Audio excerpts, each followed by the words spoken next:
Welcome to the Transform My Dance Studio podcast. This month, we are delighted to be welcoming back guest hosts Becca Moore and Danny Rosenberg. Becca and Danny are the co-owners of Rhythm Dance Center in Marietta, Georgia.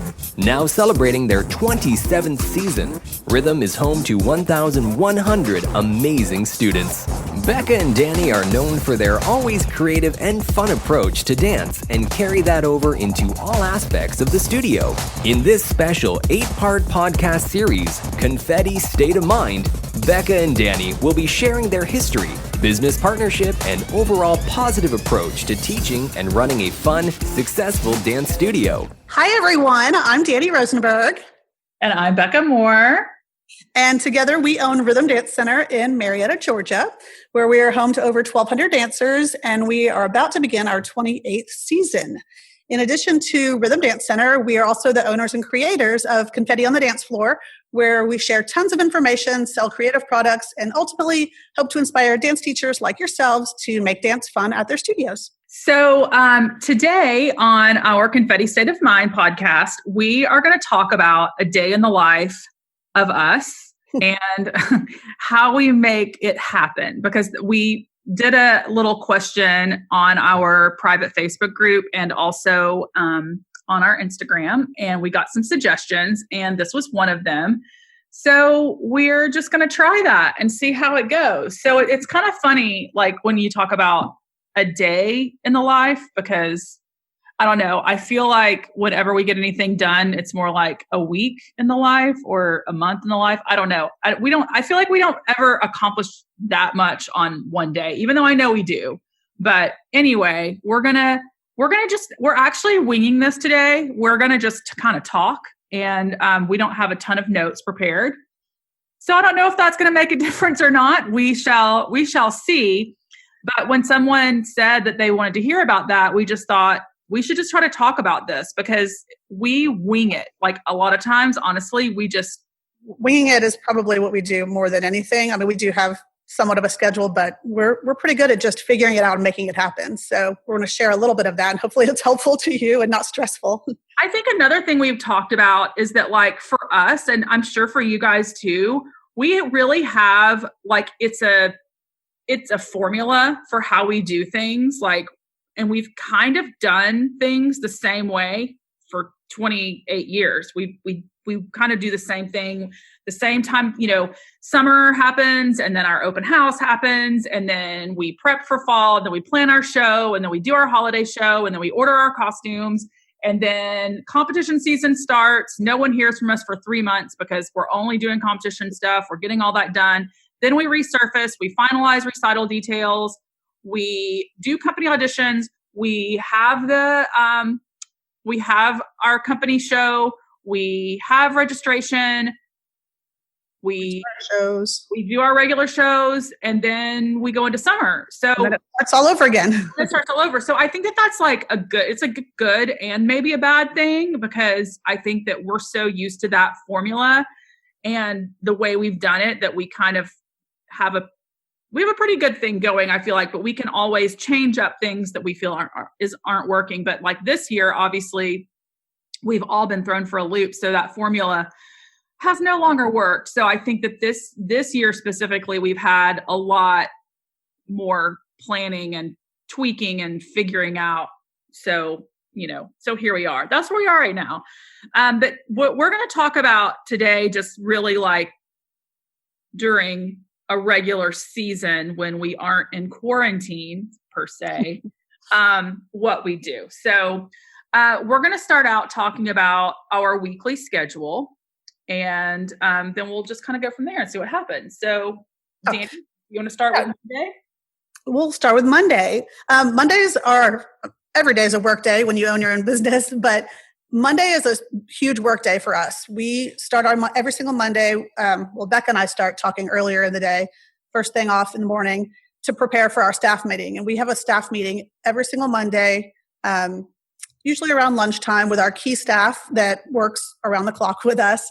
And then we go into teaching. So we start that day, getting organized, meeting with our staff, talking about what needs to happen that week. We usually finish that up around 2:30, 2 or 2:30, grab some quick food, and then we go into teaching. It's a big teaching day for us as well. I would say that Monday, like I always feel like Monday, even though it is productive, I always feel like it's not that productive. It's kind of like the day that we make our big to-do list for the week, I would say, because like Danny said, we usually meet first. We have an office off. It's called Rhythm C Space. It's called C Space anyway. That's where we meet every day, usually to work, because we can't work at Rhythm because it's too crazy there. So we usually meet at C Space, and Danny and I then kind of go through, like we just do kind of a brain dump of what really needs to happen for the week and how it's going to happen and who's going to make it happen and all of that.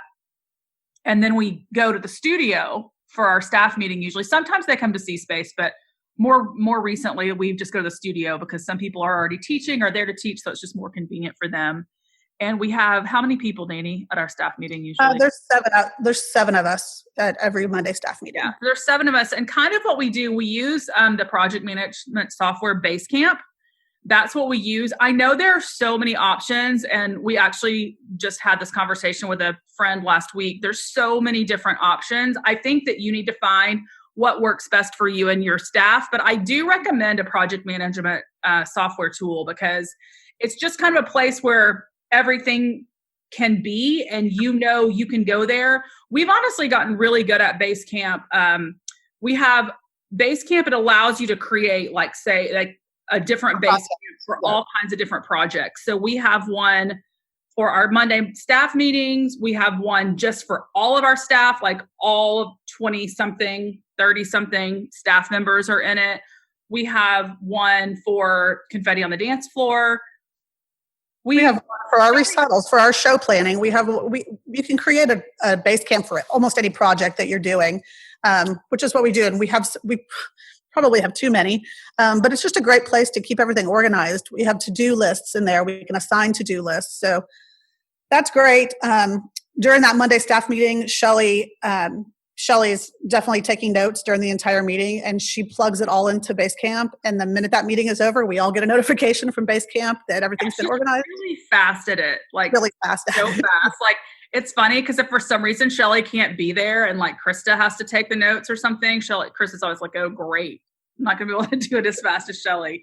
But I think Shelly's just really good at listening. And also, like, if I were taking notes, I would literally I'm good at taking notes for myself, for like what I need. But if I had to take the notes about what every single person was saying, they would be horrible. But Shelly's just really good listening. And then that's her special gift. One of her many special gifts. Thank goodness. So Shelly runs Confetti on the Dance Floor. As you guys know, you've heard us talk about her before, but she also does have a really big role at Rhythm in helping, kind of manage a lot. She's like our HR person. So she manages a lot of the faculty and the payroll and all of that. Anyway, getting off subject. But what I was going to say is within Basecamp, we have that for our Monday morning or our Monday staff meeting. We have our key staff people go in before the meeting, if possible, and they write down the things that are big on their to-do list that week. Like most of the time, it'll be things that Danny and I may or may not need to get involved with. So that's always nice that they will do that. And so then when Danny and I meet on Monday mornings, we can kind of look through to see what Emily needs or Katie needs or Kristen needs or Beth needs or whoever.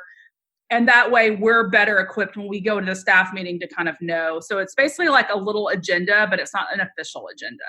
That's kind of like a double checklist too for us, because a lot of times the things that are on our list that we want to talk to them about, they've already put on their list. Right. So it just feels good knowing we're all on the same page with what has to get done that week. Yeah. So anyway, that's the staff meeting. And I think that, like I said, or Danny said, Shelly takes those notes and she assigns everything we talk about gets assigned to someone. So whatever it is, if we don't have someone, we're like, hey, who can make this happen? And then that gets assigned for them. And then usually what will happen is then the next Monday, the first thing we'll do is we will go back and we will look at everybody's to-dos and make sure that those got done. And then if not, they would move on to, they'd go on their to-do list for that week, or we'd address why they didn't get done, or if they don't need to get done anymore, or whatever.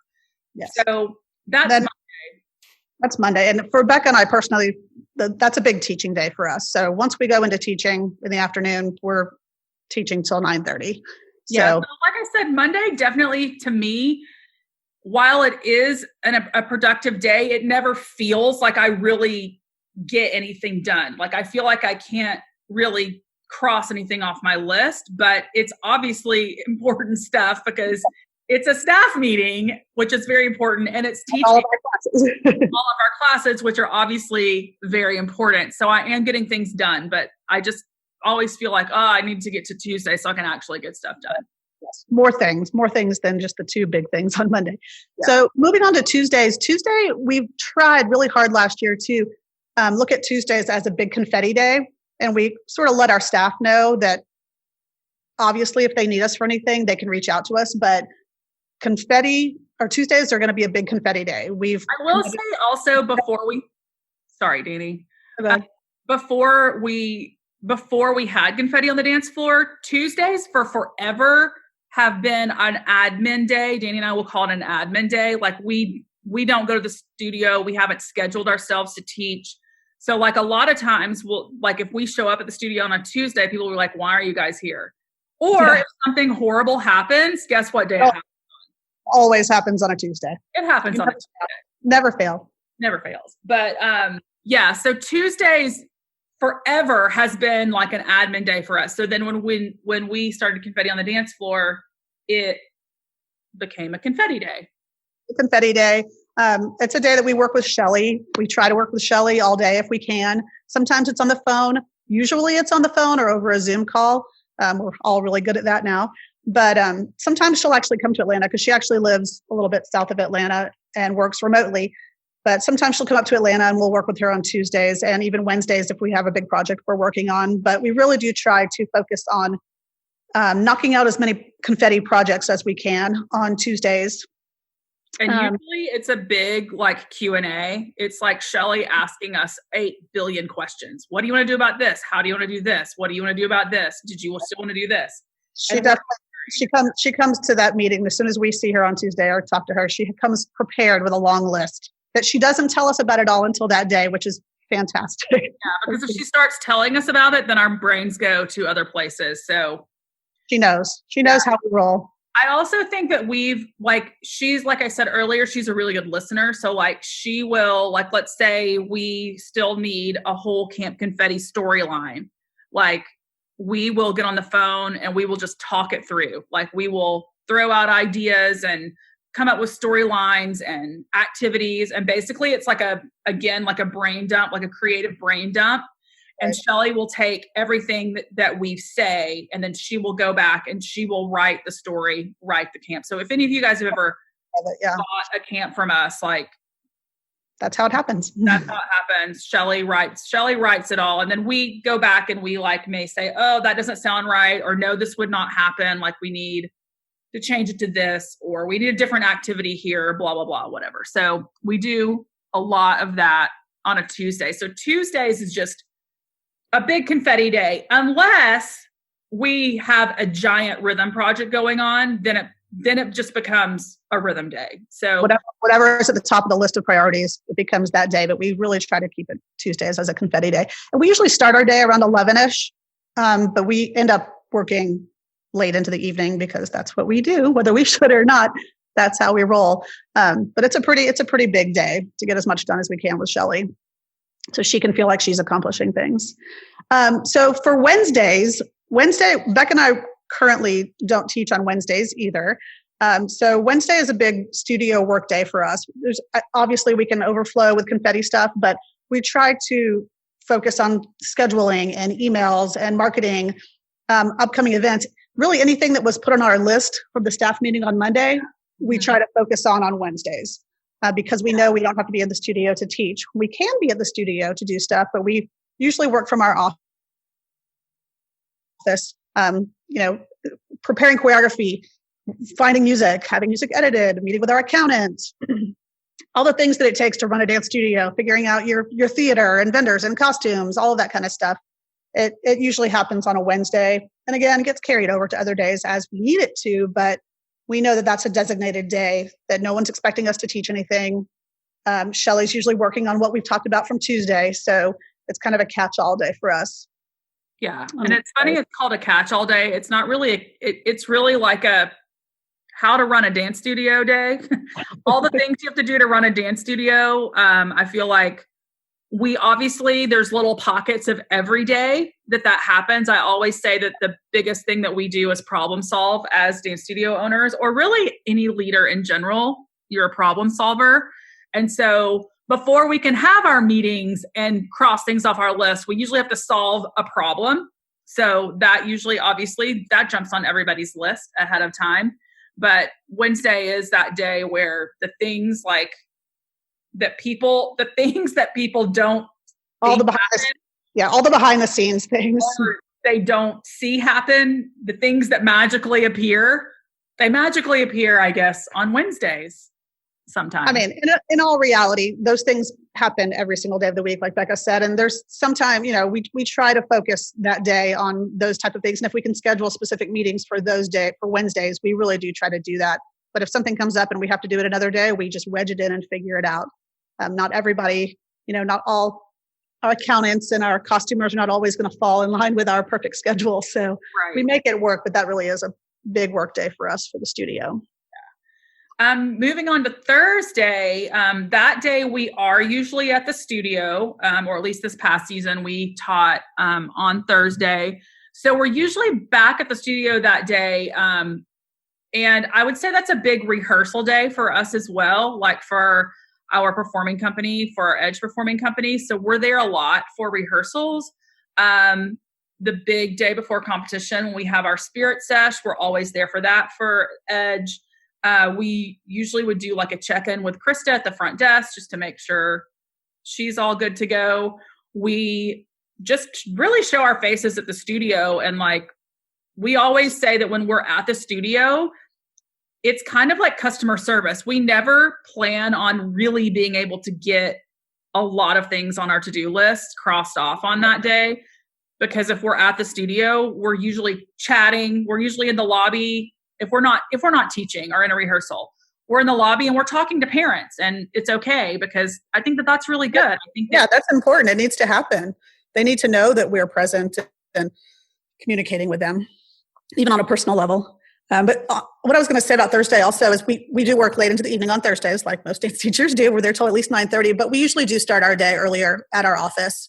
We may not start as early as 10 or 11 on that day because we know we're going super late, but if we have to do any overflow from Wednesday, we can take care of that on Thursday mornings until we get to the studio. But we usually go to the studio around 4:00 on Thursday to do our Thursday stuff. Yeah. And then on weekends, like we're not scheduled to work on weekends. That's a huge joke that I just said that, but we aren't scheduled on Friday, Saturday, or Sunday. But the reason that is because obviously, that's when a lot of stuff happens. That's when rehearsals happen. That's when we have our competitions or conventions or our shows or a fall festival or whatever it is that we might have going on. It's usually on a weekend. So I think that in the fall, we usually have a little more time off. I think starting January, it gets really crazy, like January through April and May, we have a lot of weekend stuff then. So Danny and I don't work on weekends. We don't work on weekends. That is a joke. That is sarcasm. Probably what a lot of people think. And then we're just going to talk about a few individual things. Like obviously Danny and I we have a great business partnership and we have forever. And we used to, when we first started, we did everything together, which I wish I could say we quickly learned that wasn't productive, but it wasn't quick. Like it took us a while. It was definitely years. It was definitely years into our business before we realized, hey, you're better at that than I am. And I think when we started, we were just so small and we really wanted to both be involved in all of it. And we just should have realized sooner that we were each better at some things and more productive at certain things. And we figured it out eventually. And as our staff grew and started taking over other projects, that became a little more apparent as well. Yeah. So we definitely split up a little bit now. But I do all the social media for Rhythm and for Confetti on the Dance Floor. I have a few people that help me, but honestly, not that they don't help, they do help, but it's mostly like Emily will do some stuff in the summer. That Emily, Katie, and Ashley are all really good about storying if they're like at an event that I'm not there, or it's during a spirit sesh that I'm not there. But if I'm there and I have my phone, I'm going to be doing it because I like to do it. But I do all the daily posts and all of that kind of stuff. I create all the graphics for that. And that is, it's really time consuming. Honestly, I feel like I try to act like it's not, but it really, really is. And I usually will start my day before I even get to the studio. I usually do a social post or two. Not two. I usually do a social post for each Rhythm and Confetti. Usually in the mornings before I even leave to go to the studio. I would love to say that I schedule them. I do not. I do schedule them sometimes, but it's not very often. But I do that. I would say that Danny also, she does more of the communication than I do. Yeah, I tend to communicate a little bit more with our staff, email communications, not just with the staff. Companies as well, with our performing companies, I'm usually the one that gets all email communications out to them. At least for the Edge company, our company directors are really responsible for their own communication. It usually starts with an email that I've drafted or we've drafted together, and then I'll send, and then our company directors will tweak them to make sense for their companies. And I do a lot of bill paying, most of bill paying for the studio. I'm in contact with our accountant probably more often than I care to be. Shelly has been a huge help in taking over payroll for the most part, which was sucking up so much of my time. So when Shelly came on and started doing payroll, it was a huge weight. But I'm still very involved with it. She comes to me with every question. She makes sure that I know what's going on before she hits the send button on sending payroll in. Danny, would you say that about how many hours a day would you say you spend on emails? I know it depends on what's going on. Yeah, it depends on what's going on. I mean, if it's like a hardcore email, that it might take me a couple hours to draft it and go through a few things and get all the details. If it's a quick reminder, you have a costume fitting tomorrow, I might send 10 of those in 10 minutes. But it really just depends on what's going on. I think between bill pay and emails, probably an hour and a half to 2 hours. I will say one thing that Danny and I end up doing a lot too is if we're working at C-Space on say Tuesday or Wednesday and it gets to be like 6:30 or 7, we'll say, hey, let's leave. Let's leave and go home. And then I can finish up what I'm working on at home and she can do the same so that we're not still at the office. Yeah. So we work a lot. So a day in the life of us is a lot. So the last thing that we are going to talk about is batching. And I'm sure you've heard of batching before, but that is like how we ultimately get everything done. We batch things. And by batch things, I mean, we take a project that we have going on, let's say recital planning. And rather than spend 2 hours per day for 3 or 4 weeks on recital planning, we do it all at once. Yeah, I'm not very good at multitasking. It's really hard for me to change my focus. I don't know if that's I don't know what that is, but I cannot change my focus very well. So we've learned that. I think Becca's actually better at multitasking. I don't know how she jumps around and can come back to it sometimes, but we really do feel like we can accomplish more if we just batch things and get a ton done at one time for any certain project. Yeah, we honestly do it for everything. Like it just works better for us. Like we'll just say, okay, for the next 2 days, we're only going to work on the schedule, or we're only going to work on creating choreography for this certain piece, or we're only going to work on costume design for this certain piece. And I mean, a lot of times, obviously, we're going to have interruptions, and there's certain things that we have to do, but we're just going to like, all right, Wednesday is Senior Edge Jazz Day, and that's all we're going to work on all day long is Senior Edge Jazz. Whatever that means, that's all we're going to do. But even going on a bigger scale, you guys, if you know us, you've heard us talk about our recital retreat that we've been doing for 1 billion years, and there is certainly a lot of prep work that goes into the recital retreat before we get to the recital retreat, which we have our staff that works on a lot of that. Like Krista works on figuring out like who needs to be in what show, how many families we have, what are the conflicts, how are we going to divide those up. Dan and I used to do all of that. And Krista's like, I'm going to figure this out. And so she kind of does it now. And then we usually work with Krista maybe a day before we leave for the recital retreat, or maybe even the first day of, just going through it all with her, double checking, triple checking, quadruple checking, like if everything is where it needs to be. And then we have a recital retreat weekend and we bring our key staff and we literally plan our entire show from start to finish. And it is, we legitimately batch, like we spend 4 days and get pretty much every single thing done up to what we can get done at that point. But it's the biggest relief when we leave that weekend, knowing all that has been checked off the list is pretty remarkable. Yeah. And I will say that like when and like I said, we do that for everything. Like Danny and I do it a lot. We do it we're getting ready, honestly, to do it for Confetti on the Dance Floor. We're leaving tonight to go meet with Shelly for a couple of days. And we're just going to work on all confetti stuff. And it works because you don't have the distractions. And like Danny said, like, I mean, she thinks that I'm better at multitasking. I don't.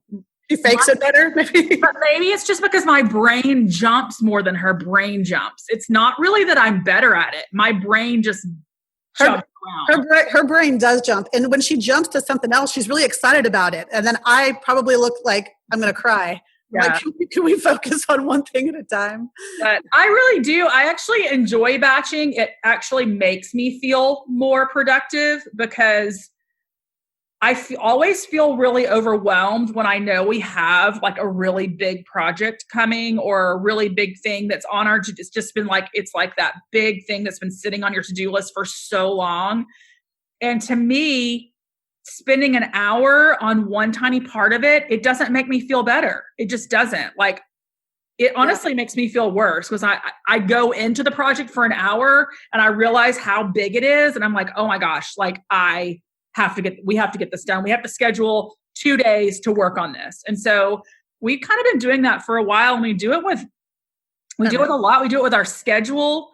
We really do it with our company auditions too, kind of. I mean, we obviously, that happens over a period of time, but we like kind of, go in and figure it out. And yeah, that really works well for us. And I think our staff knows that now. They've been with us long enough. There's a handful of them. We all have different working personalities. So some of our staff does do better with planning a little at a time, but they know the way that we work and they understand how things work well for us. So they're on that same page with us. They know when there's a big project coming up, and they know that not to bother us. If they know we're working on something specific that we don't need to be interrupted, they know. They're like, unless the building is burning down, we're going to leave them be for a couple of days and let them do their thing. And I think to be productive, you do have to hire people to do certain things. Like, you should not try to do it all yourself, because definitely that's honestly not productive. You're never going to do anything super well if you try to do it all yourself. Like, that is definitely a huge thing we've learned big time over the years. And like, we have an incredible staff, and a lot of them have been with us for a long time. So they've seen how Danny and I do it, just like Krista taking over that, the project before our recital planning. Like, Danny and I used to do all that. Danny and I used to we've done everything. Danny and I have done every single thing in our business. But now we see that, like, now we're more the visionaries and we oversee this big, huge, crazy thing. And we love it. And we want our hand, in all the things, but we also understand that we can't do it all. You can't do it all and do it all well, So I think it's really important to make sure that you're delegating and hiring people. It may seem like you can't afford to do something, but I promise you, once you do that, it's going to make your business so much more productive because you've been able to give somebody else this certain job or whatever. And once you've given that job away and they're doing it well, you have that confidence. It opens up free time for your brain to come up with something else that can be done, which feel better, which can grow your business. Yeah. So that's that. So I think our final thing that we were talking about was just like batching, like that. That's how we make it happen. That's how we get things done. I know what a day in the life is usually like, what are we batching today? This is definitely, it's definitely not science. It's not a perfect system. I don't know that any of us really have a perfect system, but I feel like we've been doing it this way for so long that it truly does work for us. And I've listened to a lot of other podcasts where it works for others as well. But, again, it takes different personalities to make things come together like that. But that is literally how we do it. Yeah. I mean, I think also another thing with us, like if we were to do something like too much in advance, we would do it 400 times and not like it. Absolutely. So that's another thing. Like when we're doing something, like whether it's, figuring out a concept for a new routine, or whether it is our company party that we do, or setting up for a recital, or creating a costume, or whatever it is, like we usually do it. It feels like it's last minute, but it's honestly not really last minute. It's just the way we work and the way we work best. And we know that if we were to start working on something early, we'd probably do one tiny little part of it, and then it would just like sit there. Right. And then we'll, in the meantime, we'll probably can't find it, or we hate it. So we're like, which Google Doc was that in? But too many other things will come up and we'll be like, ooh, that would be better. Let's scratch that first idea. And then that was wasted time. There's our logic behind all of it.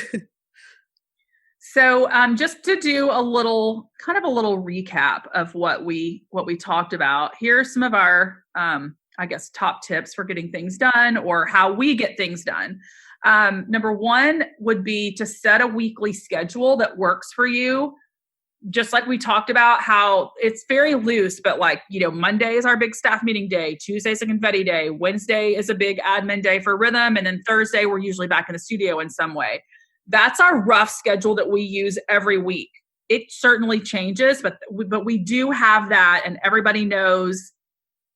They know when we're going to be coming to them, usually for certain projects. And we'll set that on Monday. Like if we're working on a project with Emily, or with Katie, or with Krista, or with Beth, or whoever it is, we'll say, hey, what day would be good for you to meet about this? And so in that Monday meeting, we'll plan on working on something on Thursday, and then they'll know that's when that's going to happen. But I do think that the key, having that staff meeting with your key staff weekly is really, really, really important. And maybe you're a small studio. Maybe your key staff is one other person. I still think you should do it, The exact same thing. Yep. It's just a smaller scale, but that's exactly how you start making it happen. Or maybe hire an intern or an assistant or something, so that you can have a third person be kind of like your support staff to someone to bounce ideas off of is always good. Yeah. And then another tip would be delegating. Remember that you cannot do it all. You can't do it all, which Becca was just saying, even if it's an assistant or an intern. After our staff meetings, make sure that, everyone knows exactly what they're in charge of, which project they're responsible for, and when it's due. Hiring people to do certain jobs that you either don't have time to do, or that you're not that great at it. And that's okay. We all need to admit that and find someone that is really good at it, because that's going to grow your business. The next one is to use a project management software to help you stay organized. Like I said, we use Basecamp, but we use it also, like, I think I mentioned this earlier, but like, we have one Basecamp that's our entire staff, and you can message within there. So I can send them little messages and stuff like that. We have a good friend that uses Slack for all of her communication so that she doesn't have to deal with texting, which I think is a good idea. I think we would just have to there'd be a learning curve for us because we're so used to texting, but we do use Basecamp to communicate a lot. And then I know that Slack is another tool. There's so many, there's like Asana. I don't know. There's a whole bunch of project management software. So, and most of it is either free or very affordable. So definitely look into that. Yeah, we also use, in addition to Basecamp, we use a lot of Google Docs and Google Sheets, and all of them can be linked. You can link them all within Basecamp, so all of your projects can have whatever documents that anybody needs. They can have access to them in there. Yeah, I can't believe we didn't talk about that yet. Google is our frenemy. No, yeah, I know it's awesome. Google's amazing. I don't know how we would be lost. I don't know how we did it before then, because it is so great to be able to contribute to multiple things. And oh my gosh, yes, use Google for everything. And then batching, we talked a ton about batching, but just setting aside specific days and times for projects to complete them if you can figure that out. Batching has really worked well for us. So we suggest when we batch and we don't finish, it's a problem. So we have to find another time to do a small mini batch. We go into a project and we're like, this is happening today. We are getting it 100% done. We never go into a project thinking we're going to get 80% done. We go into it getting 100% done. And if we don't, it's like Danny said, we have to schedule another day. And honestly, it's really hard to do that. So that the longer you batch, the better you're going to become at it. Yeah. And then this is something really important to us, but finding a workspace that is inspiring to you, whatever that means. It could mean your home office. Like Becca mentioned, we have an off-site from the studio. We have an office that's super cute. Usually when it's clean and organized, it's really cute. It's inspiring to work there. It's fun. It might be your studio. You may have a space in your studio. It might be away from your studio. When you have a big project, staying away from the studio sometimes is more productive. Maybe a retreat weekend. Sometimes we will leave town and just spend a couple days, find a cute hotel or Airbnb and just get away from everything so we can really focus. But finding a place that's inspiring and you feel inspired by your surroundings is going to be helpful when you're trying to be productive. Yeah. I'm a very creative person. I'm a very visual person. I need a lot of times for a project, especially if it's a creative project, I need to be inspired. I just need to. And our office is inspiring. Like Danny said, sometimes it's really messy after a photo shoot and stuff. And so sometimes that is not great, but it's still really colorful and fun, even though it's messy and stuff is everywhere. That's why we created it. But sometimes if Danny and I are stuck, we will say let's just try to even if it's we rent a hotel room for the night, a cute one.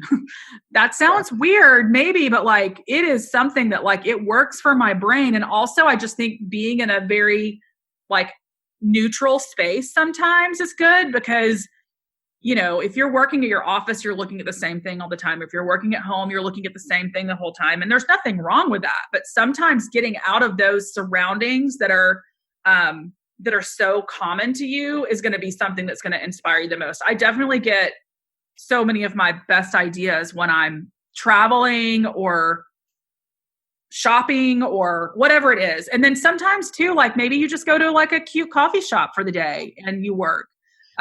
Even down to what we're taking notes on. A lot of times we're taking notes on our computer now, but the number of notebooks that we have, cute notebooks in our own bags, but also at our office and around the studio. And we could just write it down on notebook paper, but that's not as fun for us. And our recital retreat, a lot of times our staff is y'all don't have to do this because we go so full out and we do decorations and we do themed drinks and we do themed desserts and all of this kind of stuff. But to me, that just kind of adds to the whole creative process and puts you in a mood, or it puts me in a mood. So maybe if it doesn't put my employees in a mood, at least helps me get into that creative space that I need to get in to come up with all of the ideas that we have to come up with. So I think it's really important to, be inspired. Work somewhere that's inspiring to you. And then the last thing that we wanted to talk about was just if you are stuck and you are not being creative, then take a break. If it's not happening, it's not happening. Don't force it. I mean, I think that that's something that Danny and it happens to us all the time, honestly. Not all the time, but. I mean, obviously, if you have a deadline for something specific, you got to put it on your schedule and you need to check it off the list. But especially when it comes to something creative, when you are stuck, don't force it. Yeah. It's not the result is not going to be what you really want it to be. If you try to force it. Sometimes I'm at my most creative when I have a deadline. Like if I know I only have 30 minutes left, I'll figure it out. Do you know what I mean?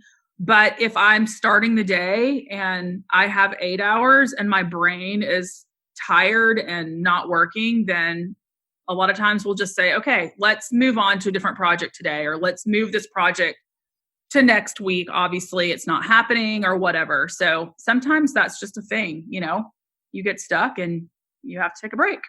So nothing wrong with that. yeah, don't force it. Okay, well, that's it. I hope that this was helpful to you in some way or inspiring to you in some way. We definitely just winged it and just kind of talked. We definitely did not have as many notes as we usually have when we do these podcasts. So hopefully you found it interesting and not stressful and a little bit helpful. Basically, there's no 2 days alike in our lives, I feel like. For sure. That is a fact. We do have this loose schedule that we have, and other than teaching our classes, things get tossed at us all the time. We're rearranging things literally every single week. So it's not a perfect system, but it does work really well for us. And we managed to get it all done somehow. So yeah, and we do have, like I said, we do have that loose formula that we were talking about earlier, just with our week and how that works. And honestly, that formula has kind of been the same for a long time. And we have to obviously change it around based on what we have going on. But, even with our recital retreat, we always have that the same time of year every year. We have usually around spring break, we have a planning time that we do. So anyway, we do have a little bit of formula, but yes, that's for us. That is enjoyed. We will see you next time, or hear you next time, or you'll hear us next time on our next episode. Have a great week. Bye, guys. We hope you enjoyed today's episode of the Dance Studio Doctor, powered by the Transform My Dance Studio podcast. Don't forget to join us over in the Dance Studio Owners Hub Facebook group for more resources and support in growing the dance studio of your dreams while reclaiming your life.